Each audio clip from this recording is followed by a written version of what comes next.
ဘဝကိုအေးချမ်းမှုသာသနာပေါင်းနဲ့ဝေရောက်သွားတဲ့အဆိုတော် Anonymous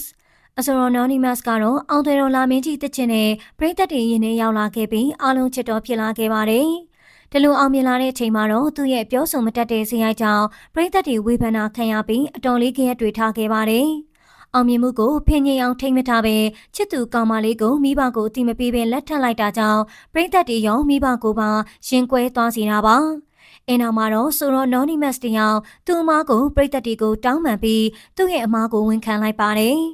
။ပရိသတ်တွေကလည်းအောင်မြင်မှုရတဲ့အချိန်မှာပဲခုလိုမိမယူလိုက်တာကြောင့်အတော်လေးနှမျောနေခဲ့တာပါ။ဒါပေမဲ့ကုံတင်ထားသလိုသူ့ရဲ့အိမ်အောင်ရေးကမြဲမနေပဲခဏလေးနဲ့ကွဲသွားခဲ့တာကြောင့်အများပြောစရာပိုဖြစ်ခဲ့ပါတယ်။ Anonymous ရဲ့လုံရက်ကြောင့်ပရိသတ်တွေအတော်လေးစိတ်ဆိုးပြီးသူကိုယ်တိုင်လည်းတချင်းတစ်တီမထွက်နိုင်တော့ပဲပရိသတ်တွေနားကပျောက်သွားခဲ့ပါတယ်။ဒါပေမဲ့လက်ရှိမှာတော့ပရိသတ်တွေကိုအဆက်အသွယ်ပြန်ရအောင်သူ့ရဲ့ပုံတွေနဲ့တခြင်းတွေကိုပြန်တင်ပေးခဲ့ပါတယ်။လက်ရှိမှာလည်းငိမ့်ညံ့တဲ့သာသနာပေါင်းနဲ့ခိုလုံနေပြီဖြစ်တဲ့ပုံရိပ်တွေကိုပရိသတ်တွေကိုချပြလာခဲ့ပါတယ်။